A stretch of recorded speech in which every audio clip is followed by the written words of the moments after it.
Hello, everyone. I'm Eric Cox. I'm a member of the Net Capital team. Thank you so much for joining us.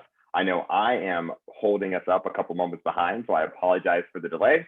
But I'm so excited to be here with my good friend Amy Wood with Pepperdine and Steve Wilceski of BNNano. Today, it's all about learning how Pepperdine MFC and Net Capital support our issuers / portfolio companies and how we work together to support the entrepreneurial community. So all that being said, I'd love to welcome in Amy to share a couple of words about what she's doing at Pepperdine, my proud alma mater. Come on in, Amy.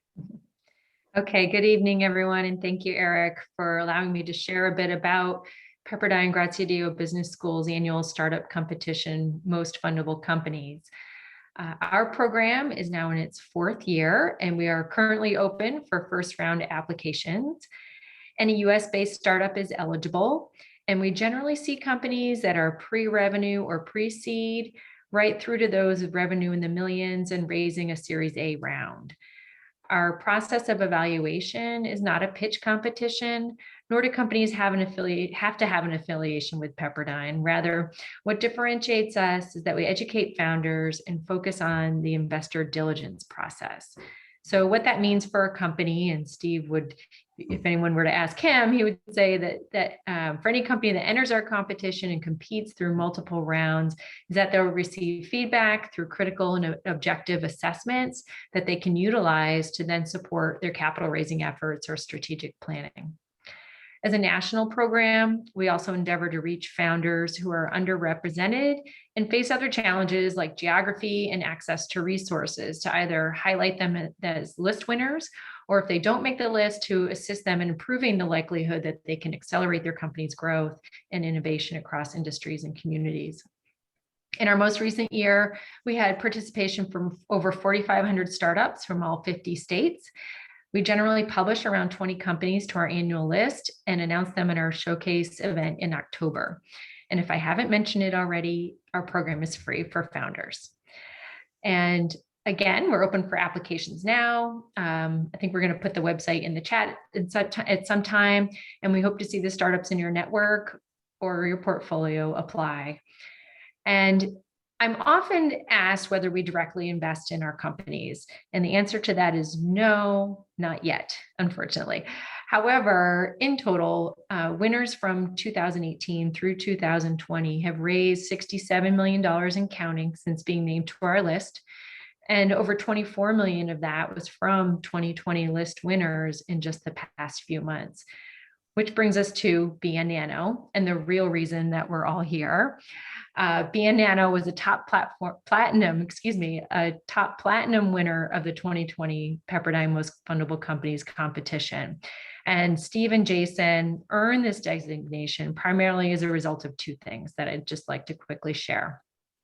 First, their amazing boron nitride nanobarb technology, and I challenge anyone to say that quickly 3 times in a row.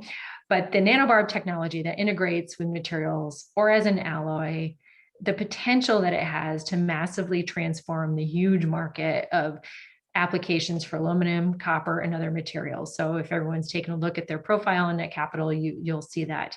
But secondly, the founders, they innovated and engineered their technology in their lab with little to no outside assistance, without a university partner or a huge R&D budget that this type of disruptive technology usually stems from. As a result, we liken the founders, Jason and Steve, and the promise of their company to the great American inventors, such as the likes of Edison and the Wright brothers. So it's my pleasure to turn this back over to Eric and Steve so that we can all learn more about BNNano. Thank you. Thanks, Amy. And before I welcome Steve up to speak, I'd love to talk a little bit about Net Capital and how we operate, and try to speak a little bit to the support system that we try to provide to our entrepreneurs.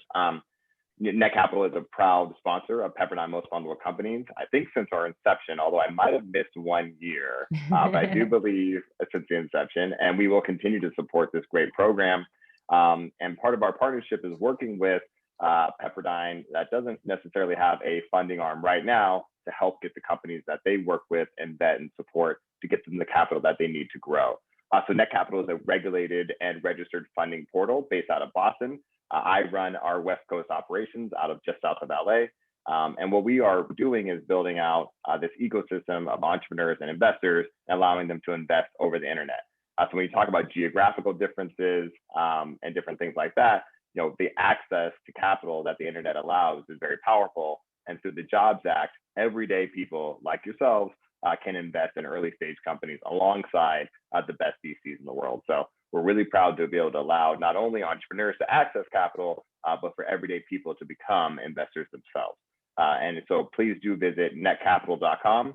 That's netcapital.com. You can search BNNano, see their offering page, learn all about the company, see how much they've raised to date in the little bit of time that they've been live, and be able to follow the trajectory of this company, not only invest, but support them in their growth by sharing with your ecosystems, sharing with your friends and family, sharing with people, allowing them to invest too. So we think it's a really powerful tool, and hopefully more and more people will be leveraging Regulation CF and Regulation A+, as it grows.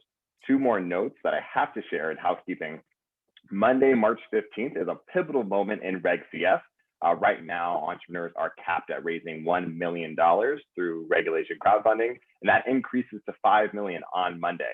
So a little bit of a pivotal moment in the regulations standpoint, and so we were very excited to be able to support these founders even more as they grow. The other thing that I'd like to share is that we are also critically interested in supporting entrepreneurs of color and female founders.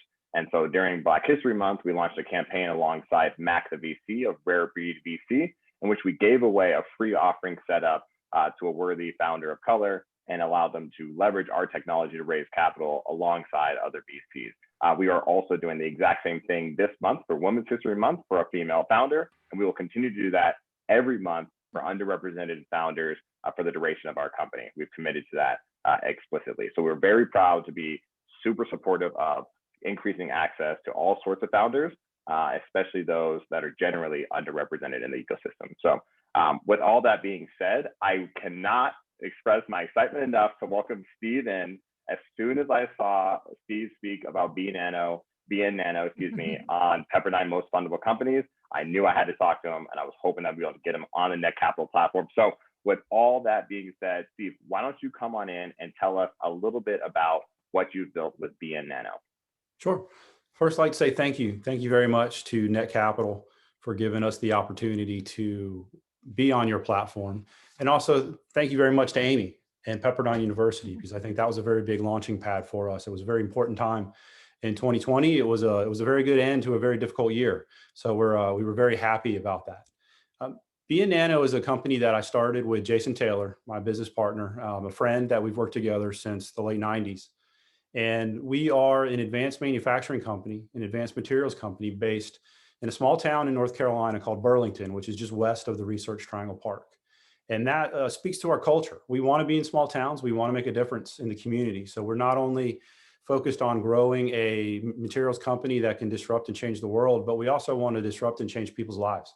We want to be in a situation, be in a location where hiring folks makes a big difference to them, where it matters to the community and it matters to everyone around. We want to lift up the people around us as we continue to grow. So Jason and I, we're both material scientists. I'm also a chemist, and we have been innovators, inventors, and commercializers our whole career. We're process engineers, and what we've done since we started working together is we have made products and helped grow businesses out of emerging materials and emerging technologies. We've never had an interest in just being inventors. We've always wanted to grow a business. And we started doing this together in the late 90s with a company called Cree. And what we did there is we helped make the first commercial volume processes for blue and green LEDs.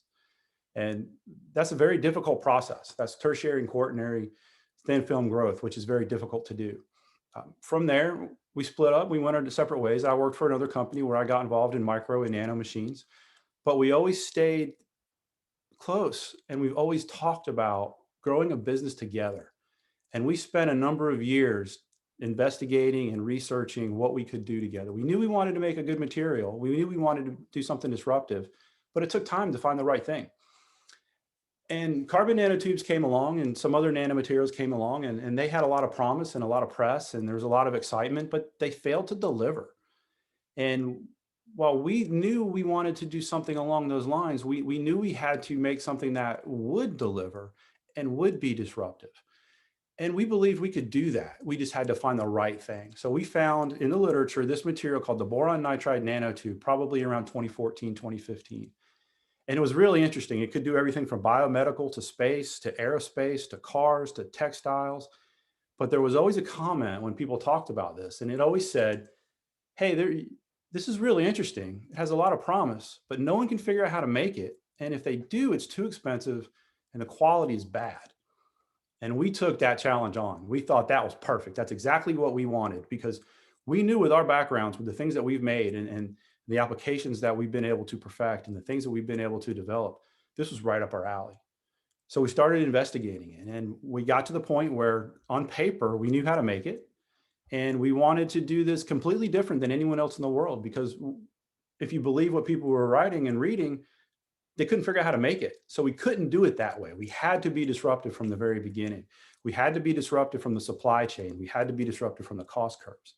And when we were finally able to do that, we had the good fortune of knowing some individuals that had been very successful entrepreneurs.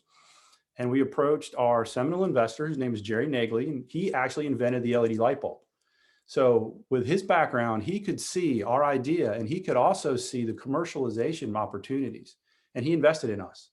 And in 2016, he helped us start the company. And in January 1, 2017, we moved into our manufacturing facility in Burlington, North Carolina. A few months later, we had our first batches of boron nitride nanotubes.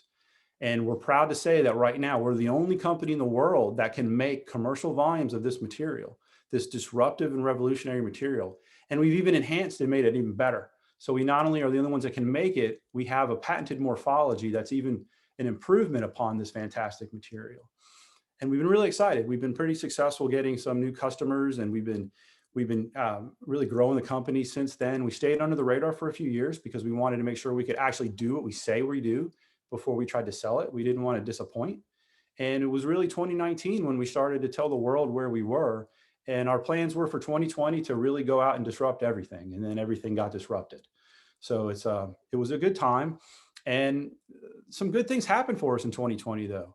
We were able to develop additional intellectual property beyond just our nanobarbs and our nanotubes. That's when we really developed the master alloy of aluminum, the master alloy of copper, and some of the coolant applications that we have. And then that's when we really got involved with Pepperdine and working with Amy. And we, as she mentioned, we received that award in October. So it's been an exciting time. And based on the needs of our customers, the growth of our company, we were ready to raise some funding. So the timing with Pepperdine was perfect. And as Eric said, he reached out right away after the competition. Net Capital seemed like the perfect fit for us because all the fundraising that we had done previously was through friends and family. So it was essentially almost a crowdfunding, if you will. And it just felt perfect for us. It's a disruptive way to raise funds. And we're very excited. And we've been, I think, about 4 weeks in. So it's been a great opportunity, and they've been wonderful to work with. And I'll put that check in the mail right after that bit. Thanks for that, Steve. No, it's been a pleasure to work with your team as well. Obviously, a few weeks in and a couple $100,000 later, and we're excited to be working with you. Before we get ahead to the team, which is obviously critically important to virtually everybody that's participating in this call, why don't you tell us a little bit about how Pepperdine MFC set you up and what being a platinum winner at Pepperdine's Most Fundable Companies means to BNNano? It meant a lot, and it still does. It did not turn out to be, and I don't expect it to turn out to be a sort of a flash in the pan or just something interesting that happened. The whole process made a big difference for us. Have to say off top, it's a lot of work, but it's worth it. We questioned ourselves a number of times whether or not we should continue. And we always came back to, yeah, we should. And we're really glad that we did, because not only did it help us get the award, but we learned a lot about ourselves. And we're a technology company. We are a technology team. So most of our focus was on technology and applications of that potential technology. But Pepperdine really forced us to look at our sales, our marketing strategies, how we're running our business. And having an independent group like Pepperdine, with the reputation that they have, come back and give you a stamp of approval, if you will. For us, it was phenomenal for us. We now had not only confidence in our technology because we knew that worked, but now we had a better footing and a better understanding of our business and how to describe our business to people that are non-technical. There's very few highly technical investors out there that are only interested in the technology and the material. All of the investors are interested in the business side of things. So having Pepperdine come in and give us that platinum award made all the difference. It allowed us to have conversations with people that we would not otherwise have had. It's given us the marketing and the advertising to really reach people internationally, reach people around the world. I still get emails every week saying, hey, we saw you in Pepperdine's Most Fundable. We'd love to talk to you. We're really excited about that. We've even had people email and say, hey, was it worth it? So it's been wonderful. It's something that we can't recommend high enough. If you have the opportunity to participate in that, it's going to make all the difference.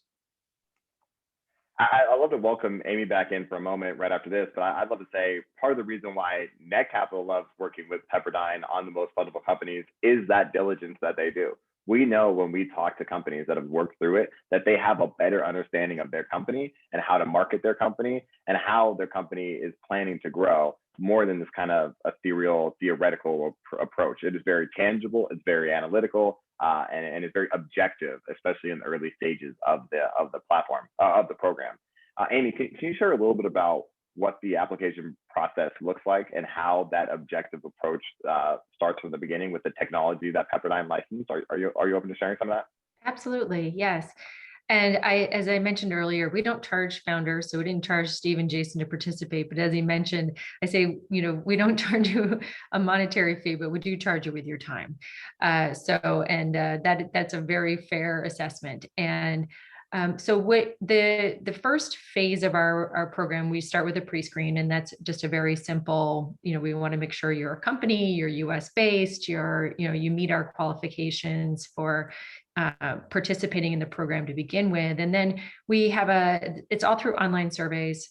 We have a qualifier survey that provides the first round of feedback to companies that evaluates every aspect of the business plan, like Steve said. So we go through your marketing and sales strategy, founder experience, the management team, whether you have a board or not. I mean, we do it at a high level. And in return for that, we provide every company who completes that qualifier survey with a feedback report that is automated. That's how we can allow so many companies to come through at that stage. But it is customized to the company and their responses.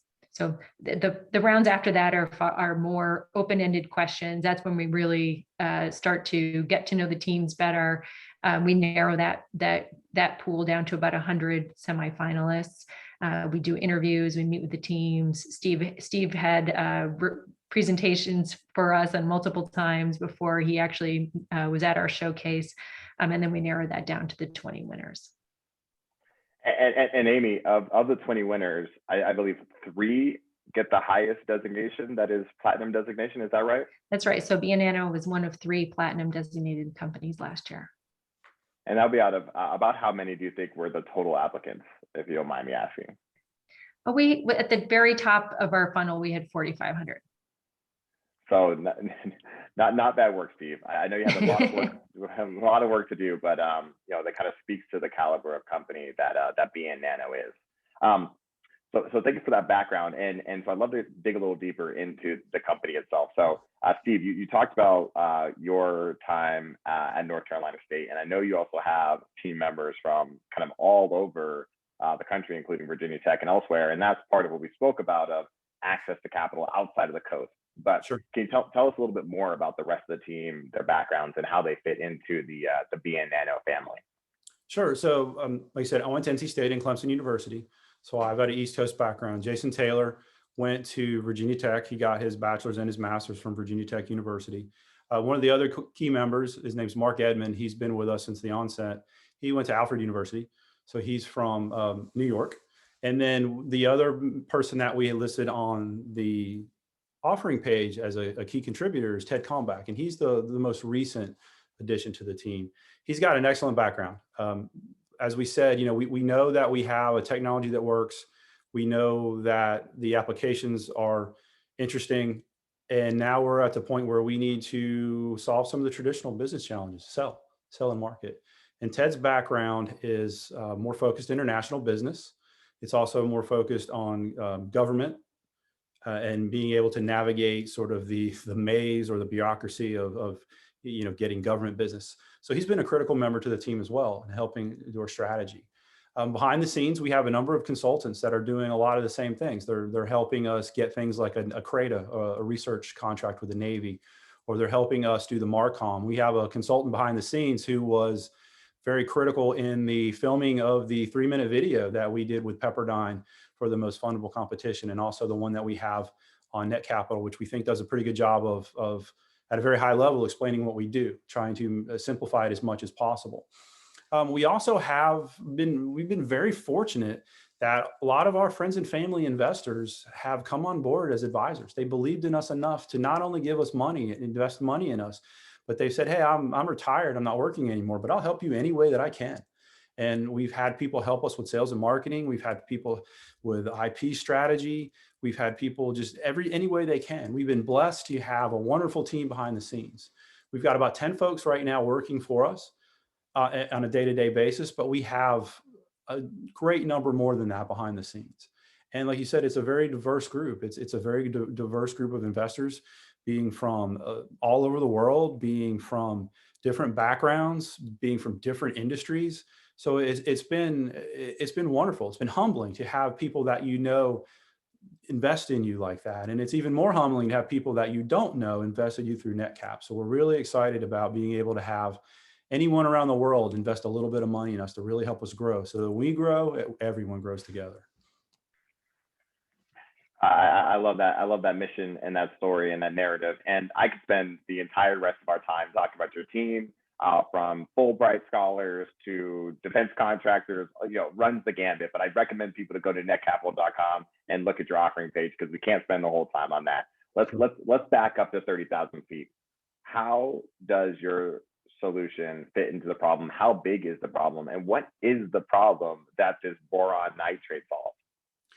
So there's a lot of problems that we're helping to solve. And I think there's a couple that are probably easy to talk about. Everybody knows if you're on your cell phone for a long time, or if you're on your laptop, they get really hot.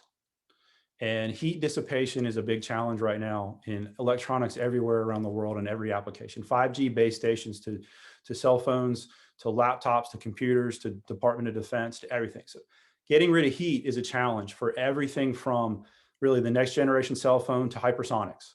You have to be able to move heat more quickly.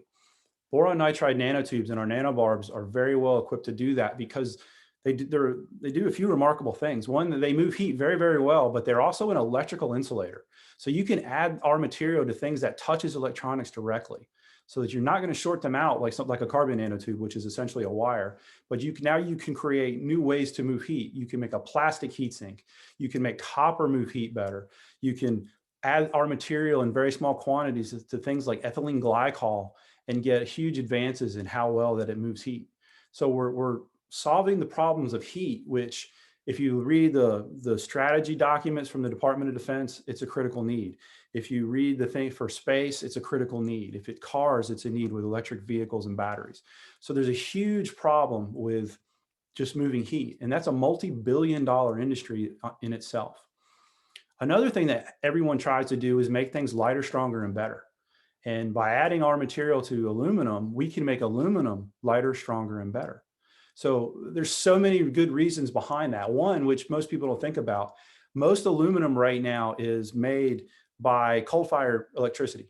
So if you could make aluminum lighter, stronger, and better and use less aluminum, you can use less greenhouse gases. So you can help the environment. But what you can also do is now you can use aluminum, which is a material that has lost value over time. And now it can compete with things like titanium, with steel, with carbon fiber. And that feeds directly back into our culture and our mission. We want to bring jobs back to areas that have lost them to new technologies. We can make aluminum essentially a new technology again. We can turn on some of those plants, turn on some of that, bring that business back to those areas where aluminum is gone out of vogue because people are using different materials. So if we use our material in the lightweighting industry, it's a $200 billion market just trying to make things lighter and stronger. Some of them are very easy to visualize. If you could make a spacecraft lighter, obviously there's things that are better. But what if you could make aluminum into armor? So now instead of having steel plating in armored vehicles, what if you could use aluminum? That would be fantastic. That would be remarkable if you could reduce the weights. You could make aircraft lighter. You could make cars lighter. So there's a huge application there. And then you get into some really interesting things like water. We can purify water with our material, and water is becoming a strategic resource. It's either contaminated with heavy metals, industrial waste, or it's just hard to come by. And there are really remarkable things that we can do with our material to help purify water around the world. And fire protection, we can create a new generation of materials for protecting things from ignition, from burning. One of the thought experiments that we do in our laboratory often is we take a cotton ball and we coat the outside of the cotton ball with our material. And with a propane blowtorch, you can't burn the cotton ball. It just moves the heat so quickly. So there are so many applications that we're focused on. It's remarkable. But the really cool thing and the really interesting thing is we have one product. The nanobarb is the exact same nanobarb for water, for fire, for aluminum, for copper, for everything. So it's not as if we're fragmented or we're not focused. We make one material that can do all of these wonderful applications. And that we think is remarkable. And that's one way to really keep costs down and really be able to, for us to disrupt as many technologies as possible. And I promised to myself that I would not say boron nitrate. I said boron nitride in my head a million times before this call, and I walked right into it again. So thank you so much for telling us more about these boron nitride nanotubes. One of the things, obviously, when I started reaching out to you and your company was because we surveyed our investor base at Net Capital, and green tech was one of the things that they were interested in. They again and again participate in green tech investments. And of course, whenever you can make anything lighter, there is a kind of an environmental impact element there. Sure. And there's some exciting quotes that came out over the last decade, especially in the more recent years. One of them from Business Insider saying, within the next decade, planes could be capable of traveling across the country by hypersonic flight in less than an hour. All it would take is some boron nitride. And I think that was a phenomenal Business Insider quote. And I know that you are at the cutting edge and the cusp of all that. And then just kind of in my core and my time in Ann Arbor, obviously Flint struggled with their clean water crisis, and California continues to struggle again and again with fire season, which seems to be a permanent season. So many applications that I think potential investors can relate to. With all of those different applications, can you even assess the market size? How big is the market for this product? So it is big. So the biggest market that we're addressing for using our material and something that the work that we're doing ourselves would be the lightweighting, but adding our material to aluminum. The lightweighting market, which includes materials like titanium, some of the super alloys, carbon fiber, and other materials, it's a $200 billion market. And what we can do with aluminum is we can add aluminum, we can bring the strength and the properties and the performance of aluminum on par with some of these exotic materials. And that's not only interesting from the aluminum standpoint, but it's also interesting from the user standpoint, because it's much easier to use a piece of aluminum, to process a piece of aluminum, than it is to do some of these other exotic materials. And that includes anything that you want to make lighter or stronger. It could be a sporting good, it could be a car, it could be a rocket ship. So that itself is a pretty big market. Adding thermal materials, if you just look at copper itself, that's about a $20 billion market on its own. And that again is the thermal management. So those are very big marketplaces. But just the nanobarb as a powder, as an additive itself, is an $8 to $10 billion market on its own. And we estimate that because it's very similar to carbon nanotubes from the uses, but there is a wider usage window for our material because it is more stable at higher temperatures, and it is an electrical insulator, and among a few other things, it gives the market size a little bit bigger. So it's broad, it's huge. But again, the cool thing is it's one material, it's one product. We don't have to modify it for these different applications. It's the same exact product used in every one of those markets. Thank you so much for that. And since there are so many applications, can you talk about what industries do you think are most ripe for disruption, and what is like kind of the tip of the spear, so to speak, and then what do you see as the long-term application of your BNNano technology? The tip of the spear, the two biggest applications right now is the lightweighting, the aluminum master alloy. We have a number of customers that are in qualification right now, from everything from aluminum armor to just making things lighter and stronger. The next one, not too far behind that, is thermal management of electronics. And it can be small electronics for your computer, for your cell phone. It can also be for direct application to silicon wafers. We have come up with a process to add a material essentially to the backside of a silicon wafer that's compatible with silicon processing. Those are probably the two closest. The more further along, or the ones that are a little bit further out, would be water and fire. And why we say that is they're not exactly in our wheelhouse, right? We're material scientists and chemists, and we're very good at what we do with the boron nitride nanotube, but we're working with partners that are more experts in filtration, water remediation, and also with fire, with protective coatings. So those are probably going to take a little bit longer, but they're exciting on their own. And there's also a number of applications even beyond that we're just beginning to explore. That's fantastic. And before I move into the revenue model, we did get a comment. Looks like you might have a customer in the chat here, so I'll make sure to hold on to this message here. Somebody in Irvine is interested in a supersonic application, so we'll make sure that we get you that information, Steve. Okay, thank you. So massive market, even at the tip of the spear and ongoing. Tell us how does BNNano make money? And when we talk about your revenue model, if you can lean into kind of the defensibility and your IP strategy around that, that'd be fantastic. Unless you want to break it out separately, that's fine. No, sure. So our focus is selling products. So the primary product that we have is the nanobar powder itself, and that's what we originally started the company for. And like I said, that's a $8 to $10 billion market on its own. But the challenge with powder and with nanomaterials in general is, because it's a nanomaterial, it takes a little bit to go a really long way. So when we engage customers on the initial experimental scale, qualification scale, they buy a very little amount, and it takes time to get it into production or pre-production to where they buy a lot of material. So there's a challenge for us to bridge that gap. And one of the ways we decided to try to bridge that gap was to go up the value chain a bit. So what we've done is we have worked with customers where maybe we don't just sell them powder, maybe we pre-mix it into their proprietary chemistries. Maybe we compound it for them into things like polyester or nylon. And then that's how we also developed the master alloys of aluminum and copper. We wanted to create products that were closer to what they used every day, so that they did not have to be nano experts. They don't even need to know that it is nano. They just need to know that it's going to provide them advantages, because at the end of the day, nobody cares if it's cool. They care if it works. They care if it provides value.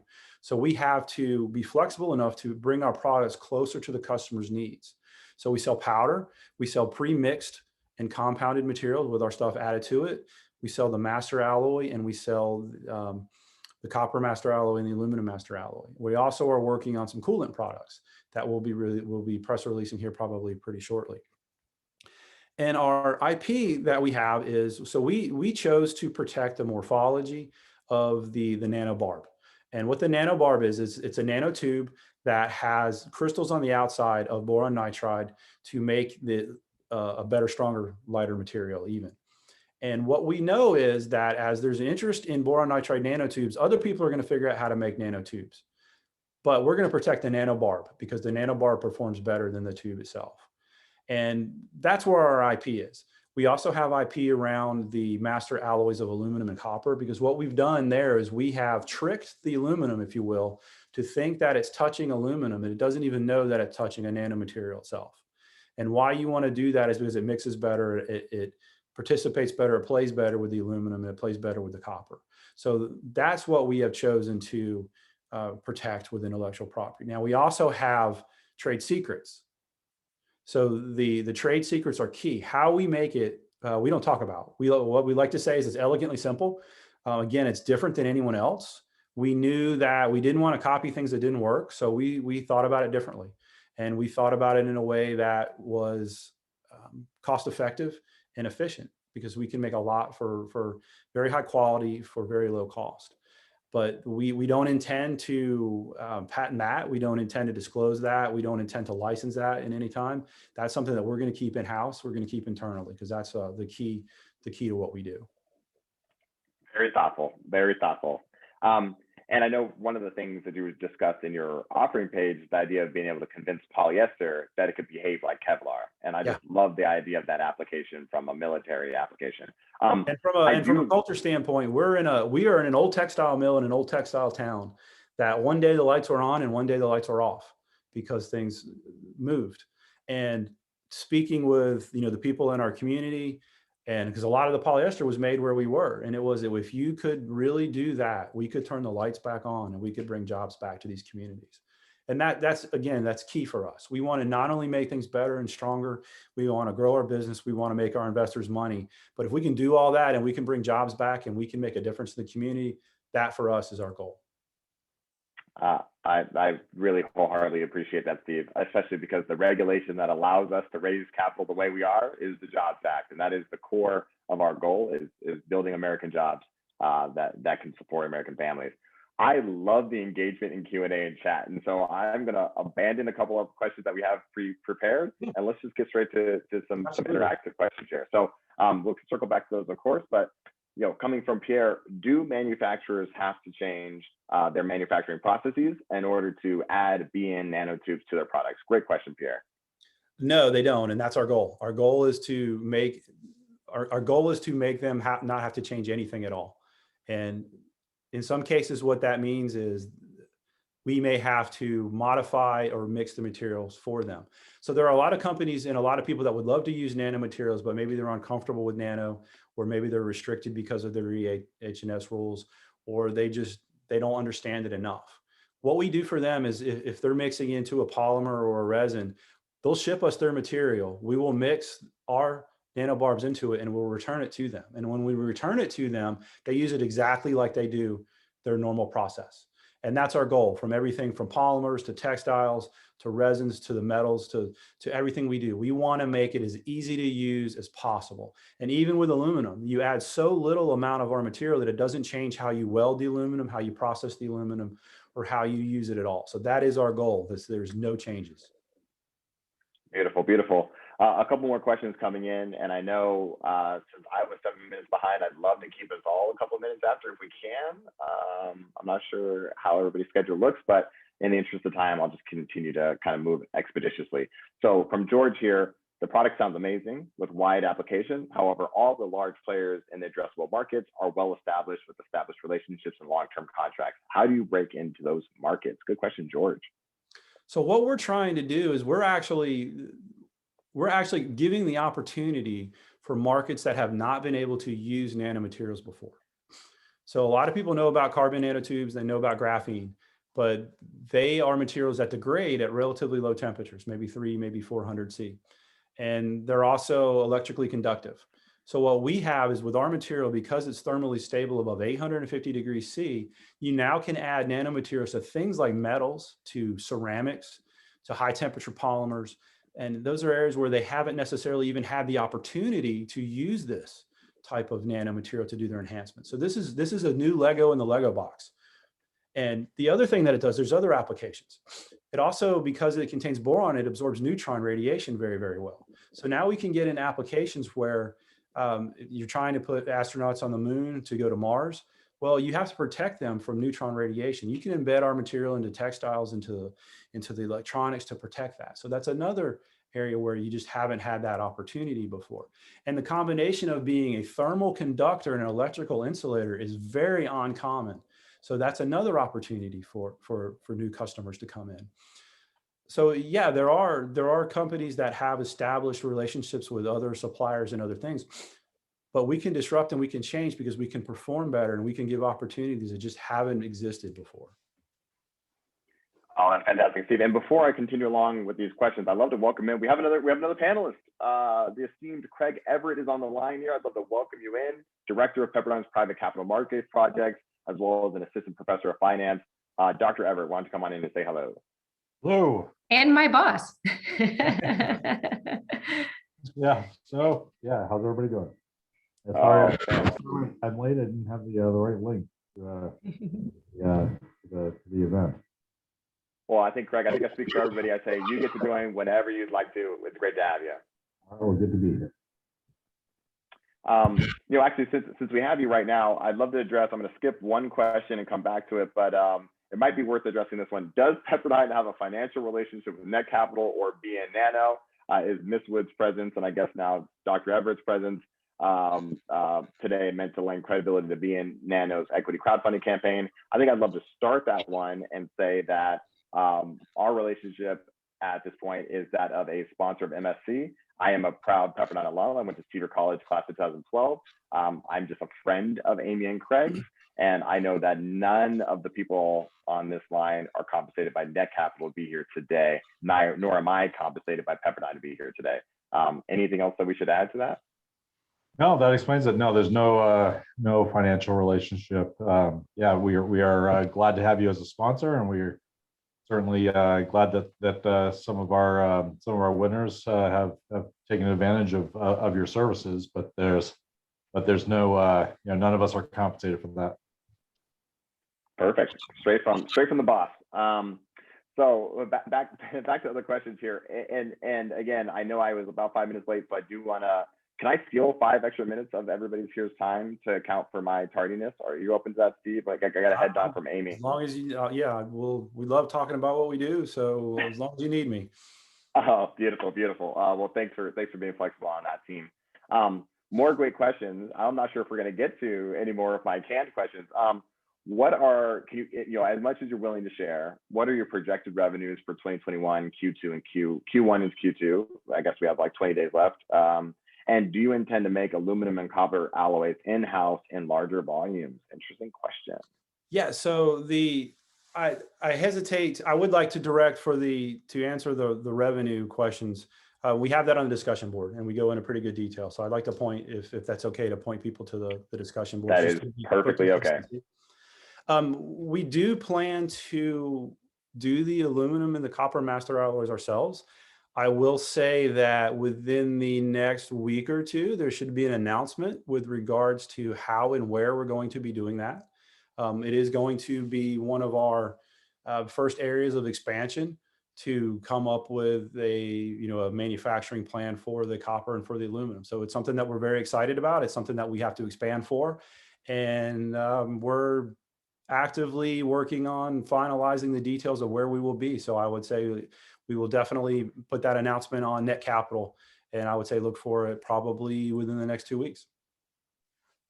That's one more fun feature of Reg CF, an actual discussion board where you get to interact with the issuers or the company that is offering the securities.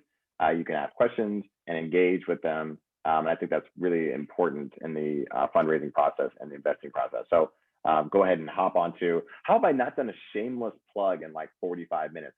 Let me just pause for a second and direct everybody's attention. I added a link in chat. You can go to netcapital.com and search BNNano, or netcapital.com/companies/BNNano. You can learn a whole bunch of information there. There's a great video.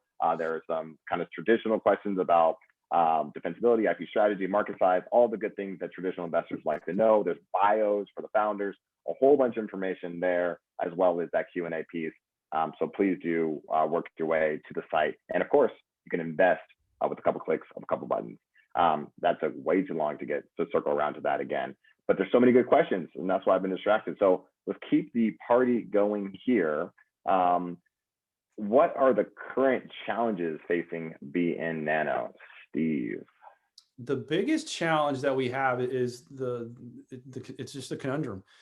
You need a little bit to test it, and the time cannot be insignificant. It might be 3-6 months for customers to really do the testing, but to do testing for metals, to do testing for plastics, for other things, our customers may only use 5, 10, 15, maybe 100 grams at the most, and that's a little bit of material.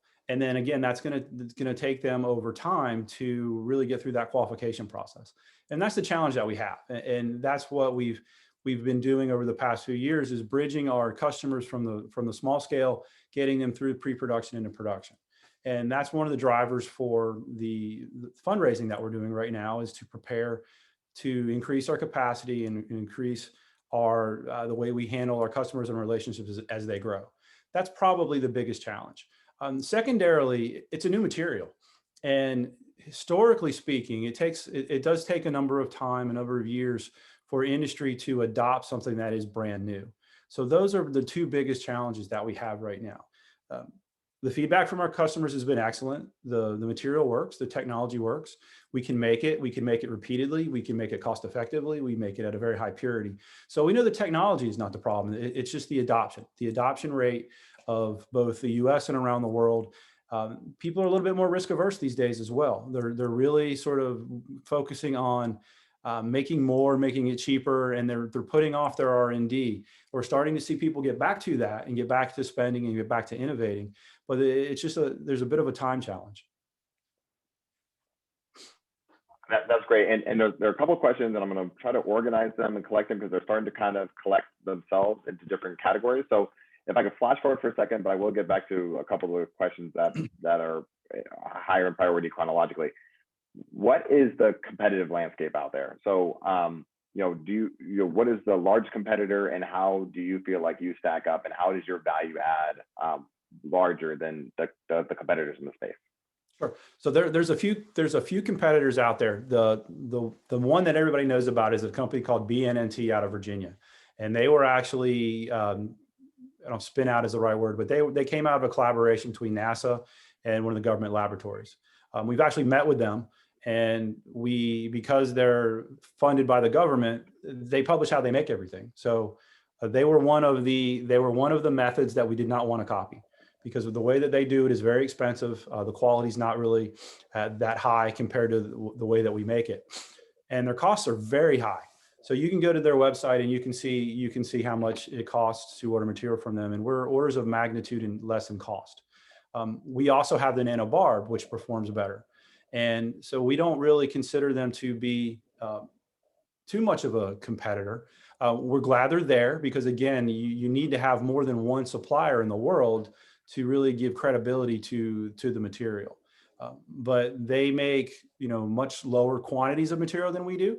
We can make commercial quantities, we can make a higher quality, and we have the nanobarb. So we believe that we have a much higher value proposition along those lines. There was a company that was formed in Australia. I believe it was probably middle of last year.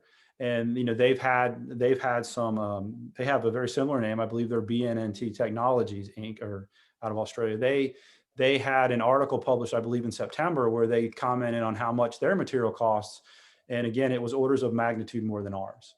So while we see that there are other people in the landscape, they don't sell for the prices that we do. They don't have the quality that we have.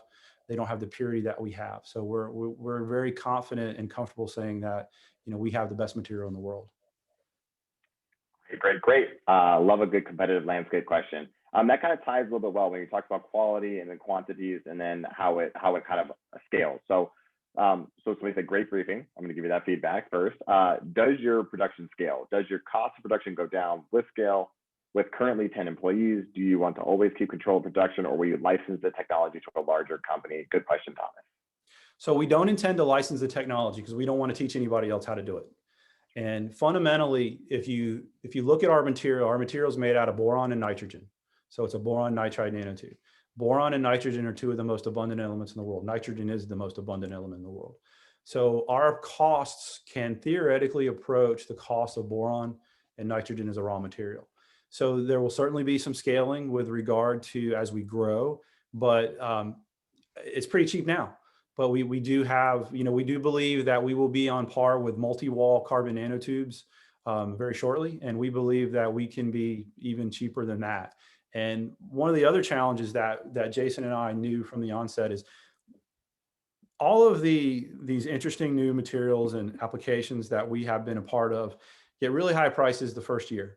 And then you have exponential decay from there. We wanted to make sure that we understood the supply chain and the business in such a way that we could always lead that cost curve, no matter who came into the industry. And we've done that from having very low overhead to how we manufacture, to how we plan and prepare. So we are not only the lowest cost today, we believe with a high level of confidence that we will always lead that curve. So as we grow, we're going to be able to get into applications like polyethylene plastics and polyester textiles, things where you have to have a low cost, and we're prepared for that.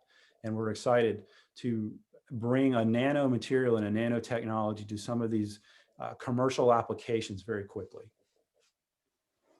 Thank you so much for that, Steve. And as a political science major, my only value add on helping with the offering page was to dumb down your content to make it more digestible for everyday people. So I'm going to try to ask this next question, but we'll just see how it goes. So can this technology be used to control flexibility of metals, say under electrical stimulation? Does that sound like something that might be, Steve? You know, I'd have to think about that one. Flexibility of metals, so certainly by adding our material, it improves fatigue. So if you think about fatigue, one of the easiest way to be think is an airplane wing, just bounce it up and down. It's going to make it stronger over a longer period of time. So it depends, right? It's a hard answer. It's a hard question to answer without having a little bit more detail or getting super technical. That might be something that would be better suited for, say, the discussion board. If they could post that, we could even provide some references to discuss exactly what they're trying to answer. Oh man, perfect. The willingness to go into the discussion board. I love that about you, Steve. What a great issue. Oh yeah, you guys gave us a couple more minutes. I felt the urgency of 6 o'clock, but we have 7 more minutes after that. Great. So some more positive feedback. Great presentation so far, Steve. Thanks also for your responsiveness and answers in the Net Capital site. People love you on the discussion board. This all sounds fantastic, but I want to make sure it's very tangible. Is there a chance of providing some more demonstrations of the capabilities of the product? Oh, that would be interesting. Anyway, and I'm not sure if you have anything queued. I know I didn't prepare you for that, but it's not really right now. I don't have anything queued, but what we can do is we can add to the discussion board. We do have some YouTube videos where we do show the cotton ball, where we can't burn the cotton ball. We also have some videos where we are showing some of the water purification experiments that we have, and then I'm sure there's some other things that we could put together. Fantastic. Thank you so much for that. Also, I'm going to go ahead and get ahead of this nightmare before it starts. Coming up on at my pandemic puppy coming up on his dinner time. Almost certain he's going to turn into a little T-Rex soon and jump into the screen. So I'm just prefacing everybody here that you'll probably get to meet my second most trusted advisor very shortly. Okay, so keeping the party going here. Okay, great. We did discuss projected revenue a little bit, but this is a little bit of a nuanced question around that. So great product. What is your 3-year projected revenue based on? Customer interest or orders? What is your gross margin? So the revenue forecasts are based on the feedback from our customers, and again, that is so there's 3 phases to that. There is a projection or a forecast of how many new customers that we will engage per year to do the qualifications. And then there is a forecast of how many customers will be transitioning into more of a pre-production. And then there's the transition of going into production. And there are different applications that will require different amounts. So it is all based on customer feedback of when we get into production, this is how much we will need. When our pre-production will be a percentage, will be this fraction of production, and then getting the sort of based on the history of how many new customers we can engage on the small scale. So it's a combination of really all of those 3 activities. And what was the other part of your question? Let me circle back. I answered it. I selected it. I marked it as answered. Let me go back. So it doesn't go by itself a time, does it? That's unfortunate. Let me see if I can hunt down. It was about projection, underlying assumptions for the revenue. Where is that question? Oh, here we go. Was it based off customer interest or orders? And then what is your gross margin? So we don't want to, the gross margins are pretty high. We don't want to get into, so it's a challenging question because a lot of it depends on what it's going into.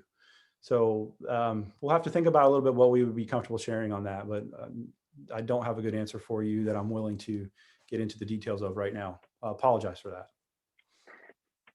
So forthright. Dang, Steve.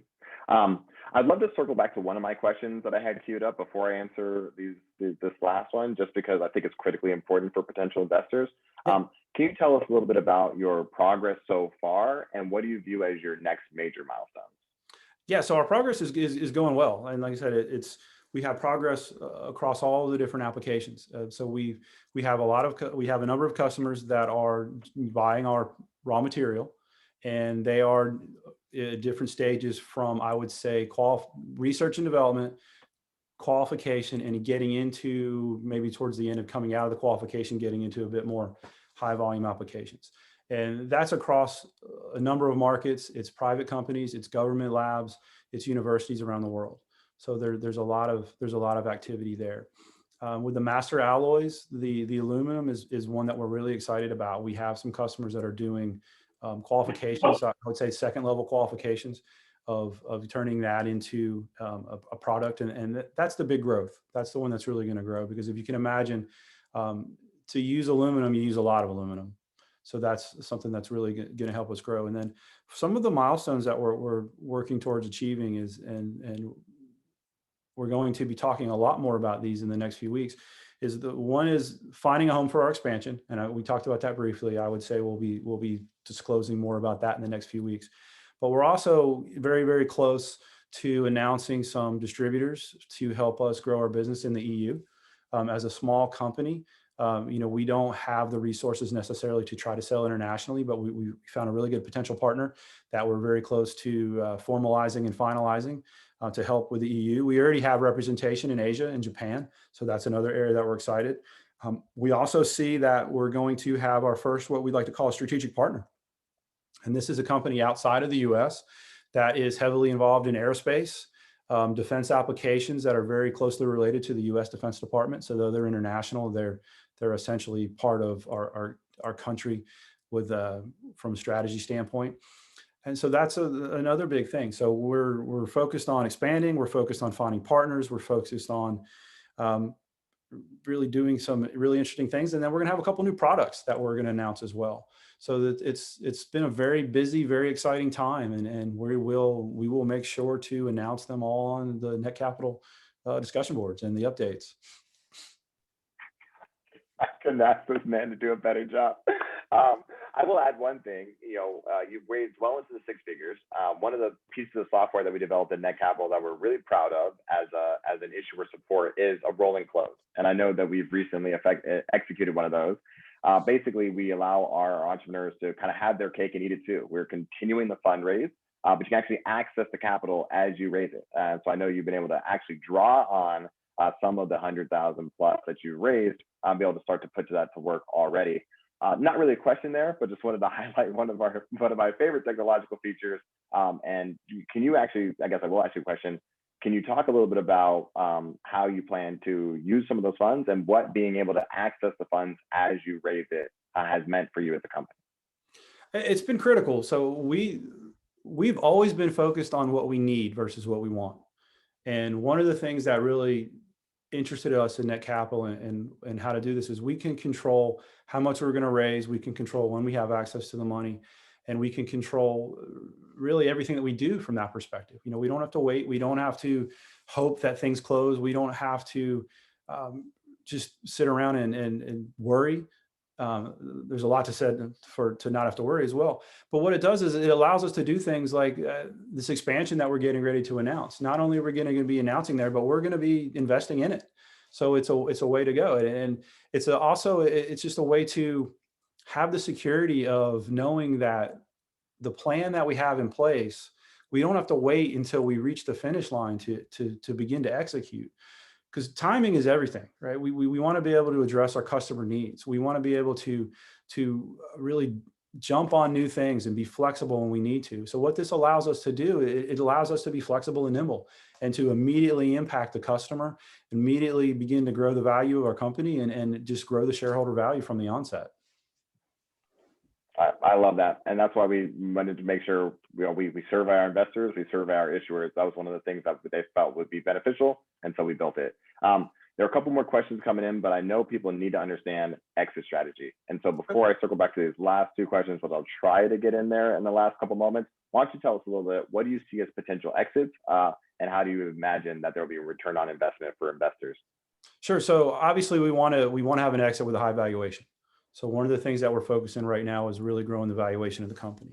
And we see being able to do that a number of ways. It's selling the products that we have today, but it's also developing and selling some new products. And what we envision, one of the ways we envision to have maybe an earlier exit is if you look at the applications like fire and water that we're working on, those are likely going to be wholly owned independent businesses owned by BNNano. So if you are a shareholder of BNNano, then you are a proportional shareholder of these other companies as well.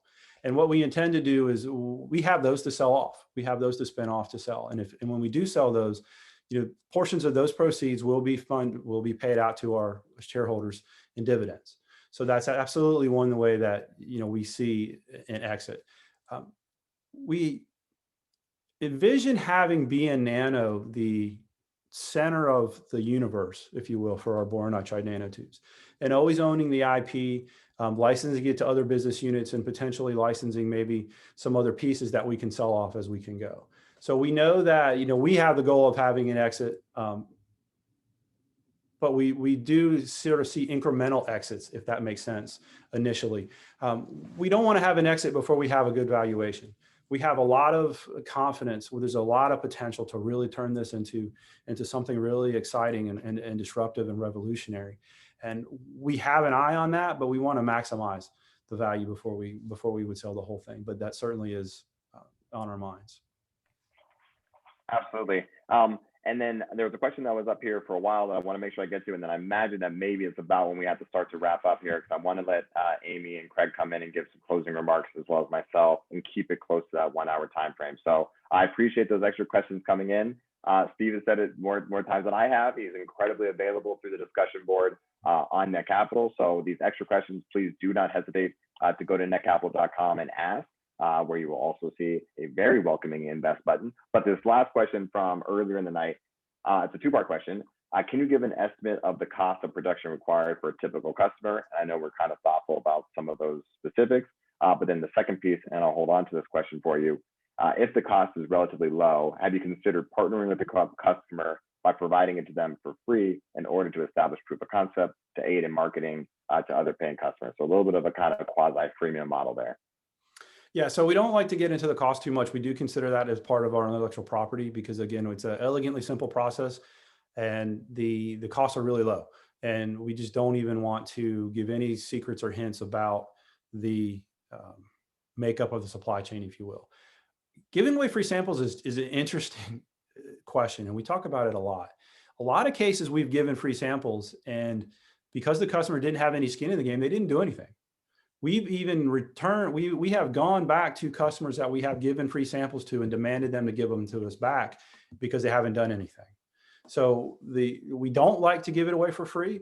I don't want to say we'll never do it. I mean, there are certainly some companies and some applications that would warrant that type of activity, but we try to limit it as much as possible.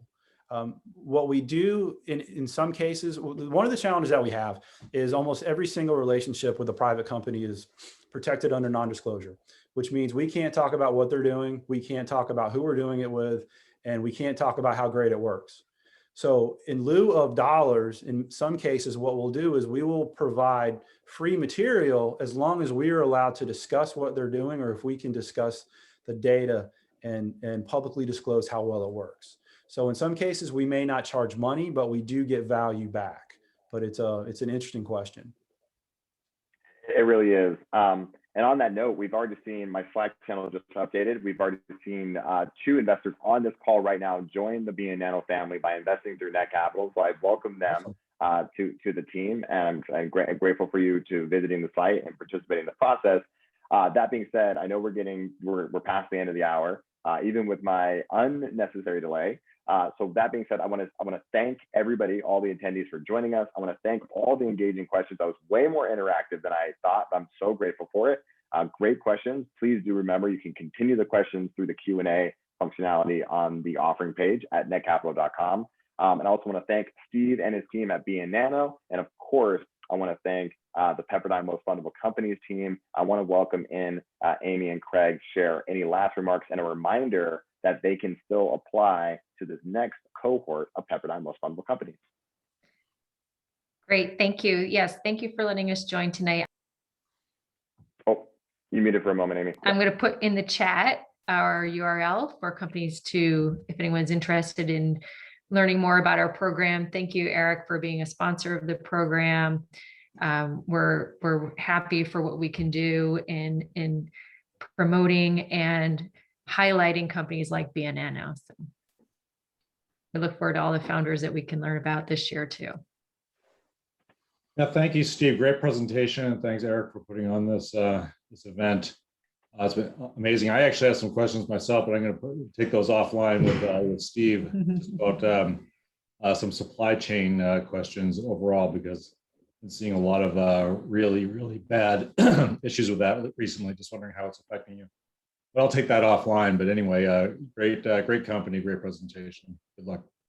And I would just like to add, I'd like to say, at any company that is considering the most fundable contest, it is a lot of work. It is well worth it. It's paid itself back in dividends for us. It's something that we were very excited to participate in. The only regret we had is we didn't get to go to Pepperdine, that it was virtual. But I would say it's worth every effort. Thank you so much, guys. I ditto that 100%. I love the team there in the process. I think it is well worth the effort that you put in. You come out a better company, undeniably. I think kind of categorically better. And so I do support, and we will continue to support the Pepperdine Most Fundables company, not only as Net Capital as a company, but myself as a proud alum. So I want to thank everybody for joining us. Of course, I want to thank the Pepperdine team and Amy and Craig. I'd like to thank Lily, a Net Capital team member who helps do all the heavy lifting behind the scene, and it sets me up for success every time I do one of these events. And I want to thank Steve, of course, for coming on and sharing about BNNano and the opportunity to join as an investor and a team member as it grows. So thank you so much for joining us. This has been recorded. It will be uploaded to the Net Capital YouTube. I'm not sure if Pepperdine is interested in uploading it and sharing it as well. I won't force their hand on that, but I will make sure that if you go to YouTube and search Net Capital, this will be available. And please do share it generously. We want to make sure that we get as much exposure to these great companies as possible. So thank you so much for everybody. Enjoy the rest of the evening. Thank you very much. Bye-bye. Bye.